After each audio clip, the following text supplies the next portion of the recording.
It was during this time that I got into another relationship, and I met this guy named Geoffrey. So I had finished school and I moved back to St. Louis, and I had bought a little house. So I had my own little house I was living in by myself. I was working. I always kept a job. I was always very responsible, even during the crazy times in my life. I was working at Citicorp, building databases of all things. I just kind of taught myself how to do things and got jobs. That's what I was doing. So anyway, so I met this guy, Geoffrey, on one of those newfangled online dating sites. They were brand new back then. This is in the late 1990s. So I was on Match.com. Bad idea, guys. So anyway, I met this guy, and he was very good looking, and he was a smooth talker, and he had money, and I had never had money.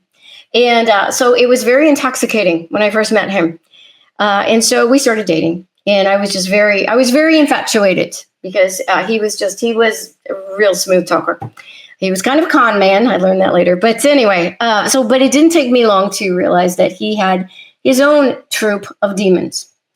And at this time, I had fallen so far away from God. Even after God had sent angels to save me, I still was not seeking God. And, this demon was still back. I was still tormented by this demon. And now I was in this prescription drug induced haze, and so I was very, very far away from God. So I wasn't trying to seek God in any way at this time in my life.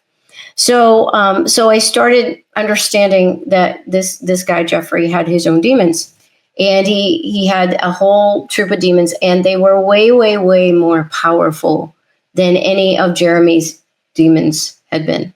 I mean, the stuff that Jeremy and I experienced all those years ago was like child's play compared to this guy. These demons affected physical objects, like they could move things. They could manifest physically. His house that he lived in was haunted. Lights would mysteriously turn off and on. There were weird noises, like scary moaning sounds would come from the television when it was turned off. There was weird stuff. Like this guy, it wasn't just his house, it was him. Like when he would walk under streetlights, the streetlights would turn off. Have you ever known anybody? Yeah. That's a real thing, guys. I saw so many things when I was dating this guy that I can't explain. Like when we were in public, people would act weirdly around him. Like he wouldn't have done anything and somebody would just start yelling at him for no reason. We would be in line at the grocery store, and the person standing next to him would all of a sudden start telling him some sort of horror story. I mean, it was just weird. One time this person came up to him and said, "You're one of those people, aren't you?" This is weird. Weird. Look, this guy took creepy to a whole new level. There were a million red flags. I should have run as fast as I could away from this creepy guy, but he was good looking and he had money, and I was dumb and stupid and young. And so I stayed with him for a while. I would probably dated about a year, I guess. So anyway, oh my goodness, it was so dumb. So Geoffrey discovered that his crazy haunted house, somebody had allegedly been murdered or committed suicide or something in his house that he lived in. And so he said, he told me that he kept having these crazy dreams of some writing in blood on the walls of his house, And so we were really curious we wanted to find out more about this supposed person that had died in the house. And so we tried to research. So at that point, the internet was just fledgling, you couldn't find anything on the internet. So we actually went to the library and we were looking through microfiche, trying to find articles. We couldn't find anything. So then we had this bright idea, and I'm being sarcastic because it was a really stupid idea, that we would get a Ouija board and try to talk to him. All right, so let me stop right here and tell you that this was the dumbest thing I probably ever did in my whole life, okay? Do not play with Ouija boards. I will tell you, if any of you have ever played with Ouija boards in the past, and don't do it if you never have, okay? I will tell you that they are demonic. I believe they are portals to demons. I believe the way Ouija boards work is that whoever, Parker Brothers or whoever invented them, that they made an actual deal with the devil, that every Ouija board would have a demon attached to it. That's what I believe, okay? If you've ever played with one, you know that it's really real. I mean, that little marker thing moves around. It's not you moving it. So I knew this. I knew that this was bad. I knew Ouija boards were demonic, and I went along with it. So we went in and we bought a Ouija board. And so so one night we set up the Ouija board in his kitchen, and we turned out all the lights, and we had a little candle. You know, we got to get the mood just right. So stupid. And so I had a notebook and I had a pen, and so I was going to record everything. And so Geoffrey was going to ask the questions. And so we put our hands on the marker. And so he asked the first question. And he said, "Are you here?" Okay. And so we're holding the marker, and then it did move for a minute, and then all of a sudden it starts moving, and it goes over to the yes. And we're kind of freaking out because I guess maybe didn't think it was going to work. It stops at the yes, so we, oh, this is crazy, but I wrote it down. I wrote down what we asked and the answer, and then put my hands back on it. And then the next question he asked was, he said, "Do you want to talk to us?"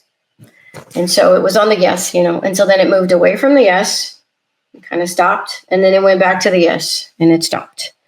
So I'm like, okay. So I wrote it down, put my hands back on it. And then he said, "What is your name?" And I am not kidding. Here's what happened. We're holding our hands on it. I know I'm not moving it. He's not moving it. It goes over to the M, and then it goes over to the A, and then it goes to the R, and then it goes to the K. His name's Mark. Okay. So I'm like, at this point, I'm like, okay, this is bad. This is really, really bad. And let me stop right here and tell you that we were not talking to Mark. Okay. This was a demon. This was a demon. Demons impersonate. A lot of times they will do these things where they impersonate like a person who has died to confuse people. Okay. Do not believe for one moment it was actually the person that maybe died in this guy's house. Okay. So, but I knew that, but I kept doing it. Because I was stupid. Okay. And so anyway, so I wrote down Mark. Okay. So we put our hands back on the thing. And then he says, "What happened to you here?" Okay, and it stayed still for a while. And then it starts shaking, and it starts shaking like violently. Okay. And then abruptly it lurched and flew across the room over my shoulder and hit the wall and fell to the ground.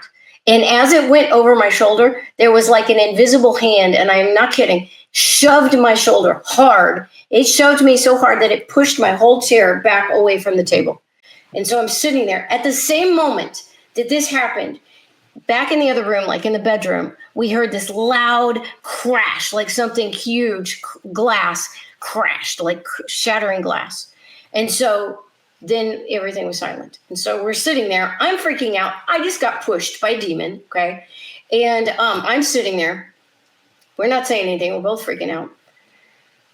We sit there for the longest time. We don't hear anything for a while. So finally we get up and start turning on all the lights. We're afraid to look in the bedroom. What in the world happened in there? So finally we look in the bedroom, and there was this lamp, this glass lamp that had been on the nightstand that had gotten flung across the room. And it had been flung across the room so hard that it got unplugged from the wall. And so the cord and the plug was like, it was sitting on the floor.